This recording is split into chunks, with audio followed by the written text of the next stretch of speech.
일제강점기 시절 수많은 독립운동가들의 목숨을 앗아갔던 곳, 서대문 형무소죠.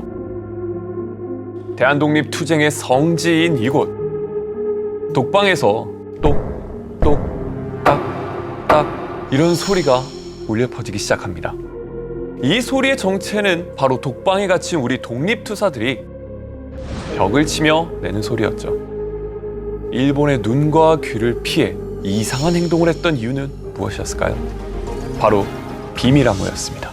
나라를 되찾기 위한 우리 민족의 목숨을 건 암호 대작전. 지금부터 그 역사 속으로 들어가 보도록 하겠습니다.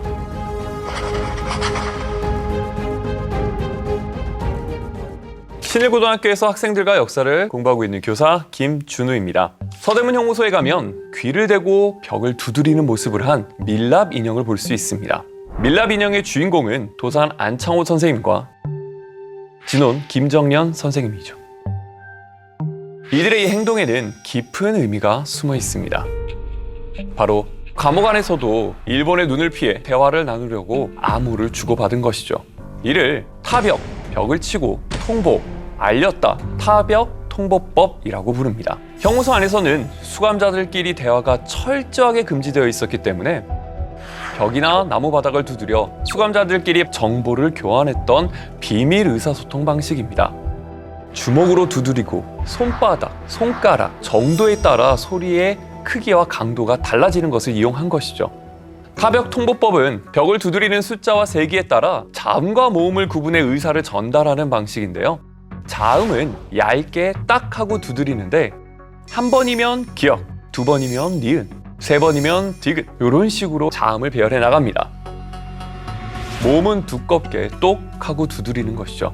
마찬가지로 한 번은 아, 두 번은 야라고 해석을 하면 되는 겁니다. 그런데 이 타벽 통보법이 들킬 뻔한 큰 위기에 놓이기도 했습니다. 도산 안창원 선생님은 1932년 윤봉길 의사의 의거 직후 서대문 형무소에 수감을 당하게 됩니다. 안창호는 7호실로 잡혀 들어갔는데 바로 옆 6호실에는 김정년, 5호실에는 여운형, 8호실에는 오동진 등 정말 대단한 독립운동가들이 다 수감이 되어 있는 상태였죠. 이 타벽 통보법은 옆방 수감자가 가르쳐줘야 했는데요. 적발되면 끔찍한 고문을 받아야 했기 때문에 위험을 감수해야 했습니다. 발각되면 목숨이 위태로울 수 있는 상황이었습니다. 하지만 감방과 감방 사이에 소통이 끊기면 소식이 전달이 안 되는 것이죠. 그렇기 때문에 모든 수감자들이 이 타벽 통보법을 알아야만 했습니다. 김정년은 주로 해외에서 활동해 암호법을 잘 모르는 안창호에게 암호를 가르쳐주게 되는데요. 독방 안에 있는 똥통을 벽에다가 옮겨놓고 그 위에 올라가 7번 방에 있는 안창호에게 신호를 가르쳐주고 있었는데 갑자기 몸이 후들거리면서 떨어져 버린 것이었죠. 순찰 중이었던 간수가 6호실에서 소리가 나자마자 바로 감식으로 들여다보게 됩니다. 이때 사실이 발각되면 김정년은 물론 배우고 있었던 안창호까지 처벌을 받게 되는 상황이었죠. 이때 김정년은 기지를 발휘하게 됩니다. 순간 미친 사람 흉내를 내면서 손으로 똥을 확 퍼서 뿌리며 똥물을 뒤집어 쓴 것이죠. 그리고 위기를 모면하고자 미친 사람처럼 행동하면서 취조관이나 의사에게 마구 달려들어 물어뜯고 고함치고 간수들이 김정년을 뼈가 으스러지도록 때렸지만 전혀 개의치 않고 결국 미친 사람이라는 판정을 얻게 됩니다. 안창원 선생님은 당시 나이가 55이었습니다.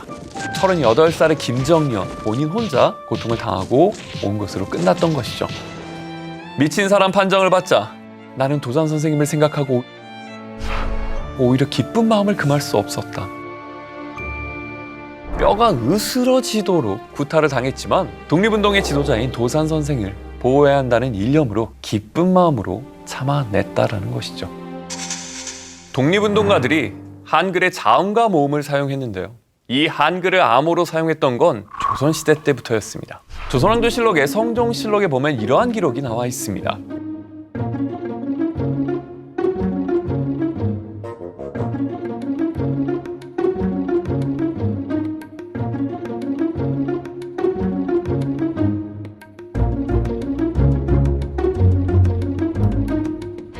즉 총통 등록을 언문으로 바꾸자라는 거죠. 그리하여 이 총통 등록이 다른 곳에 유출이 되었을 때에 봐도 이게 도대체 무슨 글자지? 해독할 수 없게 만들자라는 뜻이었죠. 이게 바로 훈민정음, 즉 한글이 되겠습니다. 그리고 전쟁에서 역시 암호를 빼놓을 수 없죠. 임진왜란 때 일본군으로부터 정보를 보호하기 위해 한글로 문서를 작성해서 보내는 일이 있었습니다. 지금 내 편지를 보고 가토 기요마사와 중국이 밀약하여 거사하려고 하는 상황을 비로소 분명히 알았다. 그리고 중원의 주사가 거제 등지에서 수로를 살피니 오래지 않아 큰 거사가 있을 것이다. 이 일이 다른 외인의 귀에 전파될까 우려되기 때문에 언서로 답한 것이다.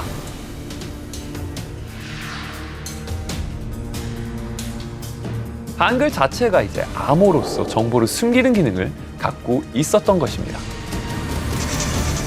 궁녀들 역시 한글을 암호로 사용해 비밀리에 이야기를 주고받았었죠. 궁녀들은 궁중에서 일어난 일은 절대 발설해서는 안 되는 엄격한 궁중 법도를 지켜야만 했습니다. 그런데 비밀이라고 하면 오히려 더 말하고 싶어지는 것이 사람의 심리입니다. 그래서 궁녀들은 그들 나름의 암호를 사용해 잡다한 이야기를 나누게 되는데요. 모음은 그냥 쓰고 자음은 숫자로 바꿔서 표기를 하였습니다. 예를 들면 숫자 한자로 8, 모음 2, 한자로 2, 모음 에 이런 식으로 이렇게 쭈르륵 나와 있죠. 자, 이렇게 쓴 것 뜻이 무엇이냐?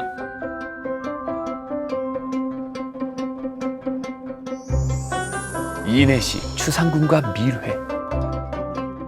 내시와 상궁이 밀회한다라고 이제 수다로 풀고 싶어서 한글을 통해 숫자로 바꿔 암호화한 것입니다.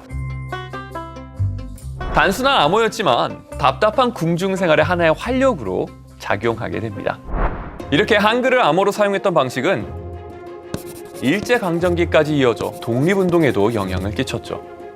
독립운동가들이 사용했던 암호는 크게 두 가지로 나눠볼 수가 있는데요. 첫 번째는 한글의 자음과 모음을 배치한 뒤에 숫자로 표현하는 방법이었습니다. 궁녀들이 자음을 숫자로 표현한 것과 유사한 방법이라고 볼 수가 있겠죠. 대표적인 암호, 이것은 1919년 3월 중국 하얼빈역에서 발견된 문서 때문에 일본이 처음으로 알게 되었습니다. 이 문서가 당시 독립운동가들이 사용하던 암호의 해독법이 담긴 암호부였습니다. 한글의 자음과 모음, 방위가 아라비아 숫자나 점, 선, 원 등 기호로 연결되어 있죠. 독립운동가들은 일본에 의해 발각될 때마다 좀 더 복잡하게 암호 체계를 바꿔나가게 됩니다. 1945년 한국 광복군에서 활동하던 김우전 선생이 암호를 개발한 게 하나 있습니다. 김우전 선생은 일본군으로 강제 징병되어 중국에 들어오게 되는데요. 그 일본군에서 탈출하여 한국 광복군에 합류를 하게 됩니다. 그리고는 한국 광복군 제3지대에서 국내 진공작전을 미국 정보국이었던 OSS와 함께 준비하고 있었죠.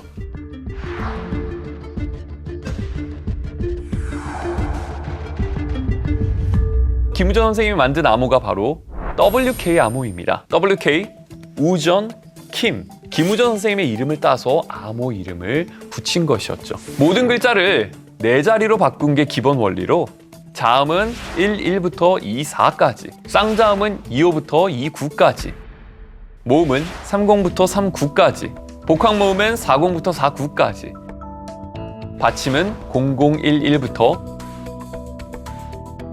숫자와 알파벳도 0051부터 0136으로 변환을 한 것입니다. 이렇게 되면 숫자가 매우 길게 나타나지만 무조건 네 자리로 끊어 읽으면 되기 때문에 헷갈리지 않는 장점이 있었습니다. 예를 들어서 1139, 0015, 1936, 0012, 1836, 7716. 자, 이게 도착을 했어요. 무슨 뜻일까요?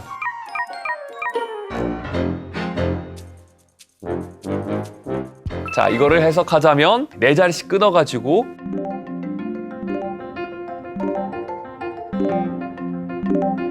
(7716이) 지금 분주하다라는 뜻입니다. 김준우, 지금 분주하다. 자주 사용하는 상용구 같은 경우에는 따로 숫자를 적용해서 일본을 교란시키는 이런 것까지 사용을 했었던 것이었죠.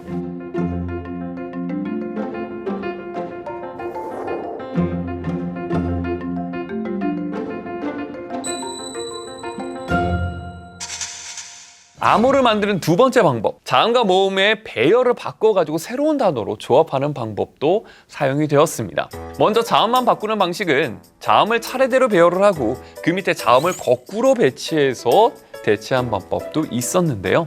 예를 들어서 태, 캅, 통, 킵, 찹, 에. 자, 이건 도대체 무슨 뜻일까요? 바로 대한독립 만세를 암호화한 것입니다. 이와 비슷한 암호 체계가 서양에도 있었습니다. 로마의 유명한 인물 카이사르가 주로 사용했다 해가지고 카이사르 암호법이라고도 부릅니다. 일화에 따르면 카이사르가 암살되기 직전에 하나의 서신을 전달받게 되는데 거기에는 이 카이사르 암호법에 의해 가지고 문자가 쓰여져 있었습니다. 원리는 똑같습니다. 일정한 숫자만큼 그 글자를 뒤로 밀고 이런 식으로 해가지고 새롭게 단어를 조합해낸 것이었죠. 바로 그 내용은 암살자를 조심해라. 그러나 카이사르는 그것을 무시한 채 회의에 참석했다가 결국 본인이 굉장히 신임하고 있었던 브루투스에 의해서 암살을 당하게 된다라는 이야기가 전해지고 있습니다. 자, 이렇게 배열과 숫자로 하는 방법뿐만 아니라 은어를 통해 주고받는 방법도 독립운동가들 사이에서 사용이 되었습니다. 그 대표적인 사례가 바로 1930년 이회영 선생님이 사용하던 암호인데요. 우당 이회영 선생님은 고국에 있는 아내에게 편지를 쓰고는 했었는데 그 편지에는 새우젓, 골뱅이젓, 조개젓 등 온갖 젓갈을 잘 꾸려 보내달라는 것이었는데요. 고국에 있었던 음식이 그리웠던 것일까요? 그게 아닙니다. 사실 이 젓갈의 종류는 아내가 고국에서 독립자금을 받기 위해 접촉해야 될 그 임무를 나타내고 있었다라는 것이죠. 또 일제가 중국 경찰을 앞세워 숙소를 기습해가지고 독립운동 자금을 빼앗아가자 이회영은 중국 텐진에 있는 중일합작은혜인 정실은호를 습격할 계획을 세우게 됩니다. 이를 시행하기 전 독립운동가 김지강이 이회영의 집에 와서 그의 아들인 이규창에게 닭다리를 잘 맡아 두었다가 누가 와서 달라고 하면 내어 죽어라 라고 말을 하고 떠나게 되죠. 얼마 후 정현섭 등이 와서 닭다리를 내어달라고 했고 이규창이 내어주었는데 그들은 닭다리를 들고 정실은호를 대낮에 유유히 털고 달아나게 됩니다. 닭다리는 바로 권총을 가리키는 은어였던 것이죠. 이 밖에도 이들이 사용한 은어는 다양했는데요. 밀정은 여우, 친일파는 모이를 주면 앞뒤를 가리지 않고 덤빈다 해서 꿩이라고 불렀습니다. 이와 비슷한 사례도 태평양 전쟁 때 미국이 사용한 암호에서 찾아볼 수 있습니다. 1941년 태평양 전쟁이 일어나자 일본은 미국을 비롯한 연합국과 전쟁을 벌이게 됩니다. 이 전쟁 상황 속에서도 일본은 어떻게든 미국의 암호를 알아내기 위해서 많은 노력을 기울였었는데요. 이때에 미국이 사용한 암호, 그것은 바로 나바호족 암호였습니다. 이 나바호족은 미국 남서부 지역에 거주해온 아메리칸 원주민 부족이었는데요. 이 나바호족 선교사의 아들 필립 존스턴은 어린 시절 대부분을 나바호 보호구역에서 지내게 됩니다. 나바호족 언어를 굉장히 잘 알고 친숙한 상태였죠. 그러던 중 존스턴은 신문을 읽다가 미국 원주민 인력을 사용하여 군사통신으로 활용하는 기사를 발견하게 됩니다. 이거구나 라고 생각했던 존스턴은 다음날 원주민을 활용한 암호를 생각해내 군에 건의하게 되죠. 하지만 미국군은 이미 이전에 비슷한 시도를 했으나 실패를 경험한 뒤였습니다. 하지만 존스턴은 나바호족 언어에 군사 용어를 다른 단어로 지정해서 암호화하자라는 생각을 해내게 된 것이죠. 기관총은 급사총, 전함은 고래, 전투기는 벌새, 이런 식으로 군사 용어들을 다른 단어로 바꿔가지고 암호를 제작하게 됩니다. 결국 나바호족 말을 통해 암호를 만들어내는 데 성공을 했고 나바호족들이 발탁이 돼서 암호통신병으로 태평양 전선에서 활동하며 과달카날 전투, 이오지마 전투 등 그 유명한 전투에 미국이 승리를 가져올 수 있게 한 큰 역할을 감당하게 됩니다. 결국 일본군은 끝까지 이 새로운 암호를 해독하지 못했었죠. 지금까지 암호의 역사에 대해서 좀 살펴봤습니다. 세종대왕이 훈민정음을 창제했을 때의 마음, 애민정신, 백성들이 자신의 뜻을 표현하고자 해도 글자로 표현할 수 없어 백성을 어여삐 여기는 그 마음으로 훈민정음을 창제했다라고 했습니다. 일제강점기 시기 우리가 하고 싶은 말도 못하는 강압적인 분위기 속에서 나라를 되찾고자 하는 독립운동가들의 언어로 사용된 한글, 그 한글 덕분에 지금 현재 우리나라가 존재할 수 있었습니다. 사극을 보다 보면 이런 장면을 접하게 됩니다. 내 죄를 내가 알렸다. 저자가 입을 열 때까지 곤장을 때리고 주리를 틀라. 대역죄인을 능지처참에 처하라. 조선을 배경으로 한 사극에 빠지지 않고 등장하는 장면입니다. 바로 죄인들도 피하지 못한 형벌. 그런데 우리가 잘 알고 있다고 생각한 이 형벌이 우리가 잘못 알고 있었던 것이라면 어떨까요? 칼로 천천히 한 점 한 점 사람을 베어냅니다. 사람을 삶아서 사형에 처하는 살이 터지고 피가 땅에 흘러 흥건해진 것이었죠. 드라마보다 더 잔인하고 더 신기한 조선시대의 형벌, 그 모든 것을 오늘 파헤쳐보도록 하겠습니다.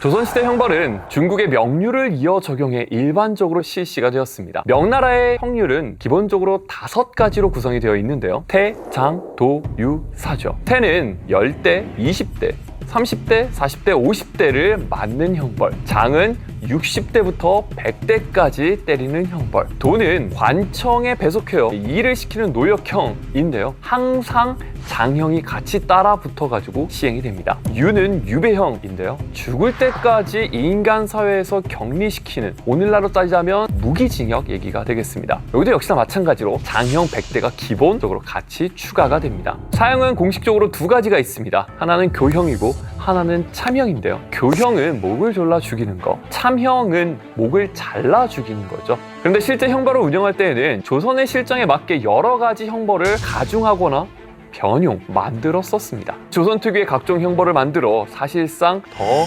강하게 시행을 했던 것이죠. 이 조선시대 때 법정 최고 형벌은 사형입니다. 그중 가혹한 사형 집행 방법으로 능지처참이 있습니다. 죄인을 살아있는 상태에서 팔과 다리 그리고 목을 수레에 매다른 후 수레를 끌어 찢어 죽이는 것으로 알려져 있습니다. 보통 능지처참으로 알고 있는데 사실 정확한 표현은 능지처사예요.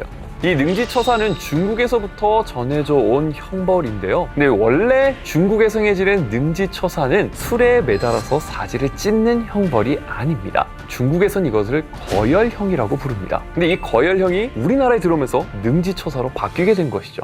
그럼 원래 능지처사는 어떤 형벌이었는가? 이 능지라는 말 뜻 자체가 산이나 구름의 완만한 경사를 이루는 말입니다. 즉 능지처사는 가능한 느린 속도로 고통을 극대화하면서 목숨을 빼앗아가는 그런 사형을 얘기하는 것이죠. 구체적인 방법은 이렇습니다. 칼로 천천히 한 점 한 점 사람을 베어냅니다. 거의 다 베어냈을 때 배를 가르고 목을 잘라 죄인의 몫을 빼앗기도 하죠. 주로 누구한테 실시가 됐냐면 반역죄인이나 부모를 살해한 페르나 등 이런 사람들에게 처하는 극형이었습니다. 명나라 기록을 따지자면 1510년 황관 유근을 반역죄로 능지처사한 장면이 나와 있는데요. 무려 3357회나 살을 잘라내는 형을 집행하게 됩니다. 하루에 다 못하죠. 이 모든 형벌은 이틀에 걸쳐서 진행되었고 형 집행자가 10번 할 때마다 잠깐 쉬고 중간에 죄수가 기절하면 깨우고 저녁에는 죽을 먹인 뒤에 감옥에 두었다가 다음날 다시 칼질을 시작한, 그리하여 수십 번 절개를 받던 도중에 사망한 이런 일들이 기록되어 있습니다. 명나라를 거쳐 청나라에 와가지고 능지처사의 칼질 횟수가 정해지게 되는데요. 8회, 24회, 36, 72, 120회로 이제 구성이 되게 됩니다. 너무 고통스러워서 제발 빨리 죽여주세요 라는 마음에 뇌물을 주게 되면 집행하는 도중에 심장을 칼로 찔러 생명을 끊고 그 뒤에 신체를 베어내는 이런 일들도 있었죠. 이처럼 조선에서의 능지처사는 중국과 다른 형태로 진행되어 왔습니다. 이제 세종 때로 한번 올라가 보도록 할게요. 세종 6년 8월 21일 평안도 맹산사는 군인 이막동의 아내 보배가 남편을 꺼리고 싫어해서 목을 졸라 죽이는 사건이 발생합니다. 또 경상도 함창에 사는 전 능지기 김격에게는 그의 집종 이봉이라는 사람이 있었습니다. 그런데 이 집종이 김격의 아들 김장복을 때려 죽이게 된 것이죠. 그런 이유로 붙잡혀가지고 형벌인 능지처사에 처해지게 됩니다. 즉 주로 반역죄인, 주인을 죽인 노비, 남편을 살해한 아내, 부모를 살해한 자식에게 실행되었고 특히 연산군 광해군 때 많이 실행되었습니다. 이렇게 거열형으로 진행되었던 능지처사가 집행된 뒤 절단된 사진을 여러 지역으로 보내 서로 돌려보도록 하고 머리는 효수라고 해서 약 3일 동안 거리, 주로 종로 2각, 보신각 근처에 있었던 철물교에 매달아서 다 같이 그걸 보고 경각심을 가지라고 실행을 했습니다. 인조 때는 엄격히 금지했으나 실제로 폐지되지 않다가 1894년 갑오개혁을 계기로 고종 때 완전히 폐지되게 됩니다. 자, 다음으로 볼 형벌은 팽형입니다. 팽은 삶을 팽자를 쓰죠. 즉 사람을 삶아서 사형에 처하는 아주 잔인한 형벌이 바로 팽형입니다. 말만 들으면 굉장히 잔인한데 실제로 조선시대 때는 시행된 적이 없습니다. 그런데 조선 후기가 되면서 정치 부패가 심해지고 탐관오리들이 늘어나면서 실제로 팽형을 실시하고자 하는 상소가 올라오기도 했죠. 대표적으로 영조 때 팽형을 직접 시도하려고 한 적이 있었습니다. 1737년 왕에게 직언을 고하는 사관원 정언이라고 하는 직책이 있습니다. 이 민택수가 당시 영조한테 건의를 하죠. 숙종 때 인현왕후를 폐위될 때 이거를 묵인하고 있었던 신하들의 명예를 회복하자라고 건의한 사람, 이게 말이 됩니까? 저 사람을 벌줘야 됩니다 라고 왕한테 직언을 올리게 되죠. 그런데 영조는 들어주지 않습니다. 그러자 민택수는 저는 사표를 내겠습니다 하고는 왕한테 사표를 던지고 돌아가 버렸죠. 자, 이때 사관원 또 다른 한 명, 조태원이 민택수 바른 얘기를 했는데 저런 사람이 사관원에 있어야 됩니다 라고 해서 이 민택수의 복귀를 청하는 상소를 영조한테 올리게 됩니다. 그런데 이 상소문 중에 영조의 심기를 건드리는 단어가 있었어요. 민택수가 대간으로서 바른 말을 한 것인데 하필 물러날 필요가 있습니까? 라고 표현을 한 것이죠. 하필? 이 표현 자체가 매우 중의적이라서 당시 같은 노론끼리 서로 싸고 돌면서 자기 당을 위해서 왕을 조금 무시하고 배반할 수 있다라는 뜻으로 받아들여진 것이죠. 영조 때에는 탕평을 추진하면서 특히 당쟁, 당파끼리의 싸움, 요것을 굉장히 엄격하게 금지하고 처벌하고 있었습니다. 그래서 화가 끝까지 난 영조는 조태원의 목을 베라! 라고 명령을 내렸죠. 그러다 주변 신하들이 왕한테 바른 말을 하는 사관원을 말 하나 잘못했다고 해서 그렇게 죽여버리면 그것은 절대 안 됩니다 라고 극구 말렸고 영조는 결국 그래, 그나마 머리는 붙여놓은 형벌을 내리겠다 라고 하면서 팽형을 거론하게 됩니다. 그렇다고 진짜로 물을 끓여서 삶아 죽인 것은 아닙니다. 의례적으로, 상징적으로 형을 집행하게 되죠. 팽형의 과정은 종로 내거리 보신각 앞에 큰 솥을 걸어놓고 군막을 치고 포도청 관리들이 도열한 가운데 죄인을 끌어다가 속 가운데에다가 던지게 됩니다. 포도대장은 죄인의 죄목을 낭독하고 팽형을 실시하게 되죠. 단 불을 직접 피우지는 않고요. 불을 피우는 형식을 취하여 팽형 의식을 종료하고 죄인의 가족들한테 인계를 합니다. 가족은 죄인이 사형으로 처형된 것으로 간주해가지고 형식적이지만 장례까지 치르게 되고요. 죄인은 사망자로 취급되어 다른 사람을 절대 만나지 못하고 은둔 생활을 해야만 했습니다. 자, 이제는 시선을 돌려 서양으로 한번 넘어가 보도록 하겠습니다. 서양의 대표적인 사형 중 하나가 바로 화형이 있습니다. 여러분, 화형하면 어떤 장면이 떠오르시나요? 보통 화형이라고 한다면 강력한 화형에 휩싸여서 순식간에 죄로 변하는 그런 사형이라고 생각할 수 있는데 그게 아닙니다. 이 화형은 서양에서 로마 시대 때에도 행해졌었는데 그때에는 방화범들을 눈에는 눈, 이에는 이, 불을 질렀으니 너도 불로 죽어라 라고 하는 개념으로 시행이 되었습니다. 그런데 중세를 거치면서 근대에 와가지고는 종교재판이나 마녀사냥에서 이 화형이 주로 실행이 됐었죠. 화형을 목격한 사람의 증언에 따르면 이렇습니다. 여자는 화염에 휩싸여 1시간 반, 남자는 1시간 이상을 산채로 고통 속에 몸부림쳤습니다. 죄인이 계속해서 갈구한 것은 단지 몇 더미 장작을 더 태워주세요 한 것뿐인데 받아들여지지 않았습니다. 화염은 타버린 만큼의 장작만 보충하면서 똑같은 온도를 유지하며 탔습니다. 간절한 탄원에도 불구하고 고통은 줄지도 않았고 죽음이 앞당겨지지도 않았습니다. 라는 거죠. 역시나 마찬가지로 서서히 고통을 느끼며 불에 타 죽이게 한 것이었습니다. 이러한 화형은 중세시대를 거쳐오면서 불로 정화시킨다는 의미의 종교적 개념이 많이 들어가 있는 형벌입니다. 제사를 지낼 때 제물을 불에 태우는 것처럼 신의 노여움을 이 화형으로 가라앉혀서 정화를 도모하는 것이었죠. 자, 이제 다시 조선으로 가볼까요? 우리가 잘 알지 못했던 조선의 또 다른 형벌에는 이 신체를 훼손하는, 이걸 보통 육형이라고 하는데, 이 중에 하나, 바로 발 뒤꿈치에 힘줄을 끊는 형벌이 존재했습니다. 이것을 단근형이라고 하죠. 주로 도둑질한 사람들한테 행해졌는데요, 다시는 도둑질하지 못하도록 힘줄을 끊어버리는 것이었죠. 이 단근법이 채택된 것은 조선시대 세종 때예요. 1435년 형접판서인 신계라는 사람이 이 절도범은 이거는 좀 더 형벌을 강화해야 합니다 라고 상소를 올리게 됩니다. 그래서 초범 말고 절도를 해서 두 번째, 세 번째 다시 잡혀온 재범과 삼범은 원래 섬으로 보내줘서 형을 집행하는 것이 전례였지만 거기서 계속 도망치기 때문에 단근형에 처해서 도망가지 못하게 하자라고 올리게 되죠. 1466년 세조 때에는 재범과 삼범뿐만 아니라 초범에게까지 이것을 확대 적용하는 이야기들이 나오기 시작을 합니다.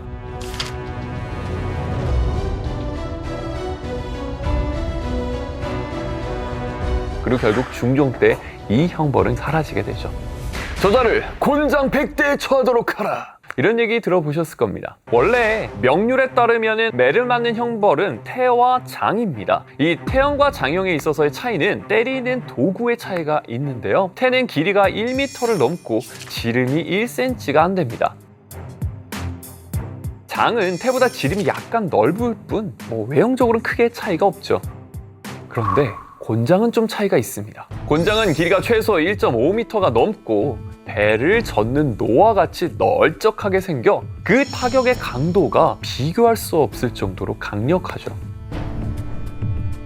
원래 이 곤장은 아무한테나 집행하는 게 아니에요. 군법을 집행하거나 도적을 다스릴 때에만 시행이 되는 겁니다. 태장이 중국에서 왔다고 이 곤장도 중국에서 온 줄 알고 있는 사람들이 있는데요, 아닙니다.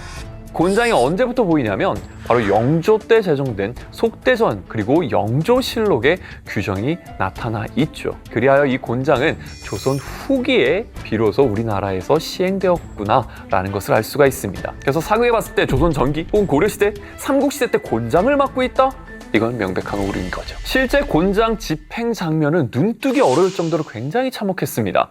이것은 열대만 맞아도 살이 터지고 피가 흘러 땅이 흥건해졌기 때문인데요, 이 곤장형을 집행한 기록이 하나 남아 있습니다. 조선에서 사절단으로 청나라에 갔을 때의 일이었어요. 그곳에서 말을 관리하는 우리나라 쇠마군 2명이 중국에서 도둑질을 하고 중국인을 폭행까지 한 사실이 적발된 것이었습니다. 당시 청나라 관리는 우리나라 사절단에게 모진매로 이들의 죄를 다스리지 않으면 청나라 형부로 이동해서 우리가 직접 처벌하겠다라고 강력하게 항의를 했죠. 결국 사절단 대표는 두 사람을 잡아들여 곤장을 치도록 했습니다. 근데 겨우 10대 맞았는데 살이 터지고 피가 땅에 흘러 흥건해진 것이었죠. 이것을 구경하던 아전들과 상인 수백 명이 차마 보지를 못했고 그중 흐느껴 우는 사람들도 있었습니다. 보다 못한 중국 관리가 먼저 만류해서 그만하세요, 이 정도면 됐습니다 해서 곤장 15대로 끝났죠. 자, 그런데 우리 드라마에서는 저자를 곤장 100대 살 수가 없습니다. 네, 살 수가 없어요. 결국 곤장을 치는 도수에 관하여는 영조 때 한 번에 10대만 쳐라 라고 규제를 했죠. 자, 이런 형벌들이 점차 사라지기 시작한 것. 신체형을 집행할 때에는 공통점이 있어요. 몰래 집행하는 것이 아니라 많은 사람들이 함께 볼 수 있도록 광장에서 집행을 하는 것이었습니다. 이렇게 되면 어떤 효과를 얻을 수 있냐면 왕은 감히 쳐다보지도 못할 존재, 이런 사상을 무의식 중에 주입해 주는 것이죠. 그런데 생각지 못한 부작용들이 나타나기 시작을 합니다. 형을 집행될 때 죄인들이 거기서 자신의 억울함을 계속 얘기를 하게 되는 거예요. 그리고는 동시에 사회에 대한 불만을 대중에게 표출을 하자 오히려 죄인이 불쌍하게 느껴지고 사회에 대한 불만을 일반 사람들이 폭발하게 되는 계기로 마련이 되게 되는 것이었습니다. 결과적으로 폭동과 같은 불상사가 발생하게 된 것이죠. 자, 그러자 이때 등장한 것이 감옥살이였습니다. 이 감옥살이는 인간의 정신 개조를 목적으로 하는 거죠. 신체에 고통을 가해서 범죄를 줄이려고 하는 것이 아니라 정신적 고통으로 변화하게 되는 것입니다. 감옥에 감으로써 인간의 몸을 구타하는 물리적 가혹성은 줄어들었지만 법과 규율을 어기면 반드시 처벌되고 만다라는 이런 필연성을 증가시키게 되면서 범죄 발생률을 억제시키려고 하는 것이죠. 죄인의 뼈가 살 밖으로 튀어나오고 피, 골수 등이 튀어나오면서 정말 보기만 해도 고통스러운 장면이죠. 자근자근 밟아내리는 것이 바로 압슬이라고 하는 고문입니다. 발바닥만 지지는 것이 낙형이라고 하는 고문입니다. 줄이를 트는 장면은 놀랍게도 조선시대에 행해졌던 끔찍했던 대표 고문 소개해드리도록 하겠습니다.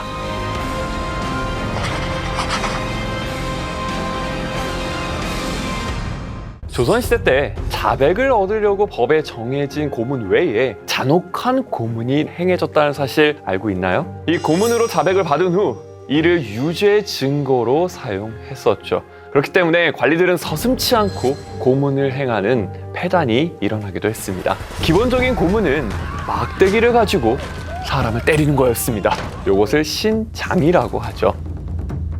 그런데 이것도 규칙이 있어가지고 의자에 두 다리를 묶어두고 무릎 아래 지역을 때리는 고문이었습니다.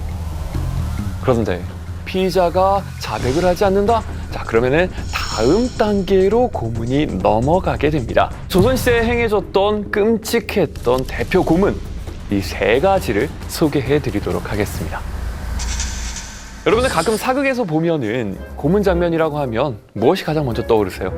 줄이를 틀라고 그러면서 이제 머리 흥크러져 있고 이제 신음하고 있는 죄인의 모습이 떠오를 것이라고 생각합니다. 줄이를 트는 장면은 모든 시대의 대표적인 장면이라고 생각하겠지만 놀랍게도 조선 후기에 볼 수 있는 장면입니다. 이 조선왕조실록에 의하면 이 줄이 틀기가 나와 있는 시기가 바로 숙종 시기 때부터 기록이 되어 있습니다.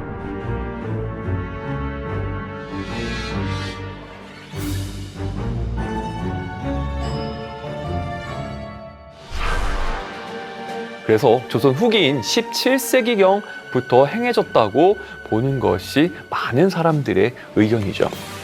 줄이를 트는 방법은 자세에 따라 여러 가지가 있는데 여러분들이 일반적으로 알고 있는 그 줄이는 바로 가세줄이 혹은 전도주례형이라고 합니다. 이 구체적인 내용에 대해서는 프랑스 신부 샤를르 달레가 1874년에 쓴 조선 천주 교회사에 나타나 있습니다. 두 무릎과 두 엄지발가락을 꽉 잡아매고 그 사이에 두 개의 몽둥이를 끼워 뼈가 활 등처럼 휠 때까지 서로 반대 방향으로 당기는 것. 또한 달레 기록에 따르면 경험 많은 집행자들이 했을 경우에 뼈가 휠 정도로 줄이를 틀지만 풋내기가 이를 집행했을 경우에는 힘 조절을 못해가지고 뼈가 살 밖으로 튀어나오고 피, 골수 등이 튀어나오면서 진짜 잔인한 장면이 연출되기도 하였습니다. 1904년 조선을 방문했던 스웨덴 기자 아손 그랩스트의 기록에 따르면 이 전도 주례형이 얼마나 잔혹했는지도 알 수 있습니다. 집행인들이 죄수 안다리에 막대를 집어넣고 온몸 무게를 막대 끝에 얹었다. 다리뼈가 부서져 으깨지는 소리가 들렸다. 아픔을 표현할 소리가 없는 듯 죄수의 처절한 비명이 멎었다. 죄수의 눈은 흰자위만 남았고 이마에서는 식은땀이 비오듯 흘러내리더니 온몸이 축 늘어지면서 쓰러졌다. 원래 줄이는 아무한테나 하는 고문이 아닙니다. 도적대를 체포하고 취조 고문할 때만 시행하는 것이 원칙이었으나 이 원칙은 잘 지켜지지가 않았죠. 도적대들 뿐만 아니라 모든 죄인들에 대해서 줄이형을 실시하였고 심지어는 일반 백성들 사이에서도 서로 줄이를 틀었다라는 기록이 전해지고 있습니다. 영조는 주례틀기라는 고문이 있는지 몰랐다. 이런 게 있었어? 하면서 전도 주례형을 금지시키는 명령을 내립니다. 당시 조정에서 신하들이 건의를 올렸죠. 포도청에는 전도주례형이 있어 매우 혹독합니다. 영원히 혁파하는 것이 마땅합니다. 영조 임금께서 말하시기를 어이구 나는 이런 형구가 있음을 알지 못했다. 양청에 분부하여 혁파하도록 하라. 영조 때 금지령을 내려뒀지만 이 줄이틀기는 완전히 사라지지 않았습니다. 조선 후기 구한말 계속해서 이어져 오고 심지어는 일제강점기에 이어지면서 일본 경찰이 독립운동가들을 고문할 때에도 사용되었죠. 지금까지 얘기한 이 줄이틀기 기원은 중국에서 찾아볼 수가 있습니다. 중국의 고문 중에 협곤이라고 하는 고문이 있는데요. 이 협곤이라는 고문은 이 찰자와 각곤이라고 하는 도구를 사용해서 집행하는 고문이었습니다. 이 찰자라는 것은 나무 막대기를 5개 새끼줄로 엮어가지고 손가락 사이사이에 넣고 새끼줄을 잡아당기면 손가락이 아프고 심지어는 부러지게 되는 이런 고문입니다. 그다음에 각곤이라고 하는 것은 이런 막대기 3개를 역시나 새끼줄로 연결해가지고 이 다리 사이에 넣고 잡아당기는 것이었습니다. 줄이와 원리가 굉장히 비슷한 형벌이었죠. 기본적인 고문은 때리는 거였다라고 말씀을 드렸죠. 근데 여기서도 자백을 하지 않으면 그 다음 단계가 바로 압슬이라고 하는 단계입니다. 이 압슬이 어떤 고문이냐면 먼저 자갈을 판 위에 깝니다. 그리고는 무릎을 꿇리죠. 그리고 난 다음에 이 무릎 사이를 자갈로 이렇게 채워 올립니다. 그리고는 나무 널빤지를 깔게 되죠. 그리고 난 다음에 형 집행자가 그 널빤지 위에 올라가서 자근자근 밟아내리는 것이 바로 압슬이라고 하는 고문입니다. 이렇게 될 경우에 울퉁불퉁한 돌에 올려놓은 무릎은 피가 터져 땅에 흐르는 것은 기본, 살점이 떨어져 나가는 매우 잔인한 고문이었습니다. 심지어 압슬을 시행할 때에는 자갈 대신에 사금파리라고 해서 사기 그릇 깨진 것을 대신 깔기도 했었는데요. 주로 정치범에게 시행된 고문이라 영모와 정쟁이 심했던 시기에 자주 시행이 됐었는데요. 그 대표적인 시기가 바로 선조 22년에 발생한 기축옥사 정여립의 모반 사건이었습니다.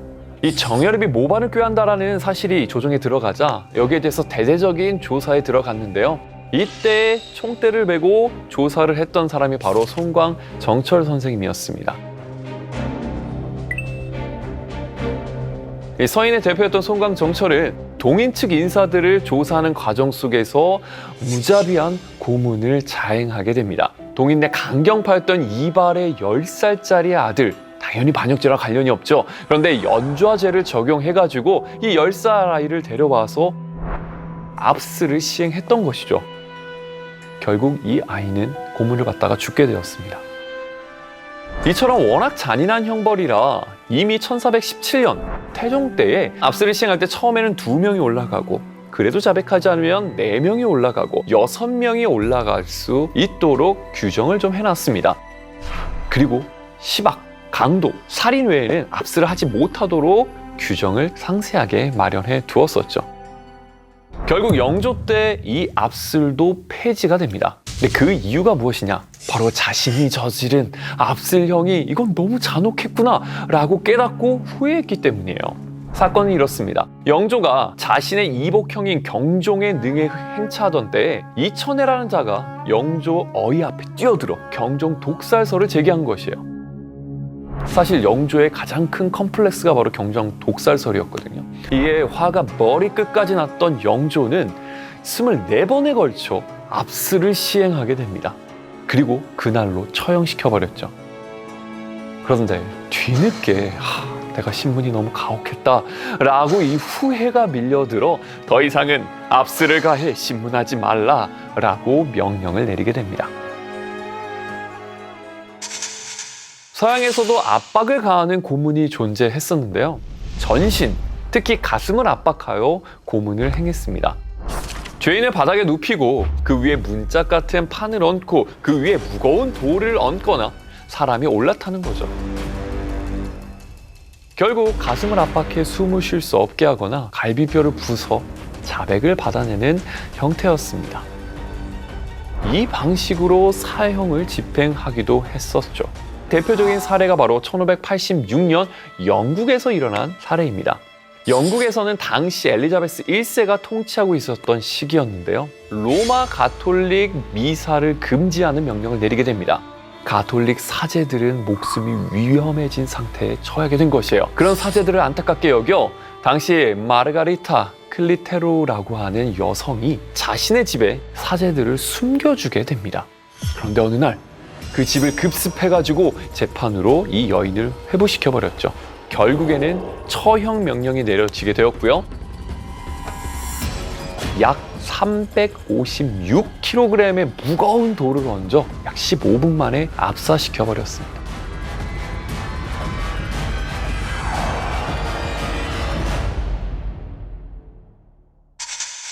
자, 이렇게 압술과 주례처럼 대표적인 악형 고문이 있는데요. 그게 바로 낙형이라고 하는 고문입니다.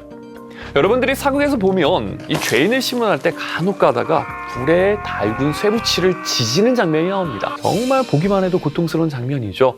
그런데 엄밀히 얘기해서 이 낙형은 아무데나 지지는 건 아니고요. 발바닥만 지지는 것이 원칙이었습니다. 그런데 원칙은 잘 지켜지지 않았죠. 1689년 숙종이 장희빈이 낳은 아들을 원자로 책봉하고 장희빈을 중전으로 임명하는 이런 일을 단행하게 됩니다. 이때 86명의 신하가 상소문을 올리면서 강력하게 반대를 했죠. 숙종은 4월 25일 한밤중에 상소문 주동자들을 인정문 앞으로 붙잡아오게 해 국문을 실시하게 됩니다. 상소문을 작성한 사람으로 지목된 박태보가 압술에도 자백을 하지 않자 숙종은 드디어 낙형 도구를 가져와 온몸을 지지도록 지시를 하게 합니다. 그러자 옆에 있던 영의정이 급히 만류하자 겨우겨우 사태는 진정이 되었죠. 그 뒤 여러 차례 비판과 논의를 거쳐 결국 1734년 영조 때 영구히 폐지가 됩니다. 역시나 영조가 이 낙형을 폐지한 데는 이유가 있습니다. 영조가 종기 때문에 여러 번의 뜸을 떴는데요. 너무 아픈데? 뜸을 뜰 때 너무 고생을 했어요. 그러다 문득 생각이 든 거죠. 그러면 죄인들을 신문할 때 낙형, 이거보다 더 아프겠구나.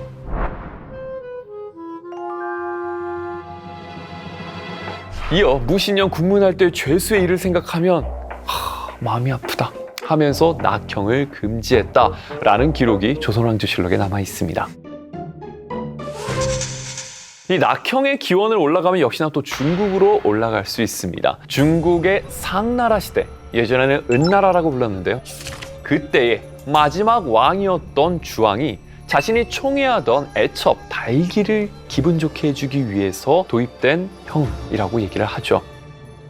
당시 주변을 보다 보니 뜨겁게 달아오른 구리 그릇에 기어오른 개미가 바둥바둥바둥 거리는 것을 보고 이걸 착안해가지고 거기에 개미 대신 사람을 올려봐야겠다라고 하는 이야기가 전해져 내려오고 있습니다.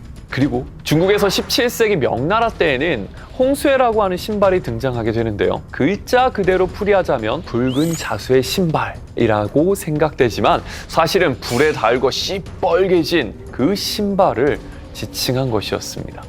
이 달궈진 쇠신발을 죄수 발에 신겨 발 가죽이 타들어가는 고통을 주어 자백을 강요한 것이었죠. 이러한 고문이 법적으로 폐지된 시기는 언제일까요? 그 시기는 바로 1894년 갑오개혁 때였습니다. 이 갑오개혁 때 개혁을 주도한 궁극기무처에서는 신식법률을 반포하기에 앞서 법관이 대소죄인을 신문할 때에는 대존회통 형전에 의하여 시행하는 것을 허락하며 함부로 고문을 가지 말 것이라고 하여 우리나라에서 공식적으로 고문을 폐지하게 됩니다. 자, 그러면 이제 더 이상 고문이 실시되지 않았을까요? 안타깝게도 아닙니다. 전 러시아 공사관 통역관이었던 김옥륙이 고종의 커피에 독을 타서 암살하려고 하는 사건이 일어납니다. 이것을 김옥륙의 독차 사건이라고 하고, 이 사건의 김옥륙은 자신의 지위를 가지고 온갖 비리를 저지르다가 흑산도 유배형에 처해지게 됩니다. 이에 원한을 품은 김옥륙은 감히 나를 해가지고 궁중요리사 공홍식을 매수해서 고종이 마시는 커피에 다량의 아편을 넣어달라고 부탁을 하게 됩니다. 평소 커피 애호가로 널리 알려진 고종은 딱 한 모금 마셔보더니 이거 맛이 왜 이래? 하면서 바로 뱉었는 반면 훗날 순정에 오르는 황태자는 커피를 마시고 결국 구토를 하며 쓰러지는 일이 발생이 된 것이었죠. 그러자 난리가 났습니다. 공홍식을 비롯해서 김홍육이 다 잡혀오게 됩니다. 당시 많은 사람들도 저들을 처벌해야 된다라고 여론이 높았지만 문제는 재판도 없이 형벌이 내려지고 관련자들이 고문을 당했다는 사실이 알려지게 된 것이었죠. 그러자 이제 국민들을 대표하는 기구 이 독립협회에서는 비록 황제를 해하려고 했었던 김홍육이라고 할지라도 법률에 의해서만 처벌이 돼야 되고 고문 용납될 수 없다. 정부 측의 시정을 요구하는 사건이 벌어지게 됩니다. 이제는 고문은 안 된다라는 생각을 많은 국민들도 인지하고 있었던 것이죠. 지금 현재 서울 용산구 한강대로 71길 37에는 예전에 남영동 대공분실 경찰청 보안 3과가 있었던 7층짜리 건물이 있습니다. 이 건물에서 수많은 민주인사들이 고문으로 쓰러져 갔습니다. 그중 6월 민주화 항쟁의 기폭제가 된 박종철 고문치사 사건도 이곳에서 일어났죠. 고문의 상징적 존재라고 할 수 있는 이곳이 현재는 경찰청 인권보호센터 내 박종철 기념관이 자리하고 있습니다. 인류 역사에서 뿌리 깊게 내려온 고문, 지금은 없어졌다고 생각하는 사람들이 있을지 모르겠어요. 하지만 지금 이 시간에도 세계 곳곳에서는 고문이 자행되고 있습니다. 고문이 과연 인류 역사 속에서 완전히 없어질 수 있는 그런 날이 과연 올 수 있을까요?